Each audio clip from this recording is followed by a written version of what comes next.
துறை அமைச்சர்கிட்ட மட்டும் கிடையாது, எதிர்க்கட்சிகள் தீர்மானம் போட்டு வெளிநடப்பே செஞ்சிருக்காங்க. முத்தரப்பு பேச்சுவார்த்தை நடத்தணும்னு எதிர்க்கட்சி தலைவருடைய தலைமையில ஒரு நாள் சட்டமன்றம் அமைதியாயிருக்கு, வெளியில வந்திருக்காங்க. இதுல துறை அமைச்சர்கிட்ட கொடுக்கணுங்கிறத விட நேரடி முதலமைச்சர் கவனத்திற்கே போயிருச்சு. போனதற்கு பிறகாகவும் இதுவரை செவி சாய்க்கல. நாங்க உங்கள்ட்ட கேட்கிறோம், இந்த 5000 ரூபாய யார் வேணும்னு சொல்லி எங்களை மாதிரி ரோட்ல உட்காந்து போராட்டம் பண்ணா ஒரே நாளையில 3 மாசத்துக்குள்ள தொகையை சேர்த்து அறிவிக்கிறீங்க. நீங்க இங்க துப்புரவு தொழிலாளியில இருந்து இங்க இடைநிலை ஆசிரியர்கள் வரையும் எல்லாரும் தங்களுடைய உரிமைக்கான போராட்டத்தை நடத்துறாங்க. ஆனா அரசு கண்டுகொள்ளவே மறுக்கிறது. 5000 ரூபாய் கொடுத்தா ஓட்டு போட்டுருவேன், அதனால கொடுப்பீங்க.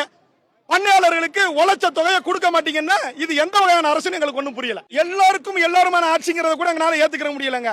நாய்களை கூட கருத்தடை பண்ணுனா அதே இடத்துல கொண்டு போய் இறக்கி விடணும்னு சொல்ற ஆட்சி எங்களை கைது பண்ணிருக்கீங்க. இப்ப இந்த இடத்துல திருப்பி மாலை எங்களை இதே இடத்துல கொண்டாந்து விடுமா இந்த ஆட்சி? கொஞ்சம் யோசிச்சு சொல்லுங்க. நாய்களுக்கு கிடைக்கிற கருணை கூட இந்த விவசாயிகளுக்கு கிடைக்கல. நாங்க சேத்துல கால் வைக்காம நீங்க சோத்துல கை வைக்க முடியுமா?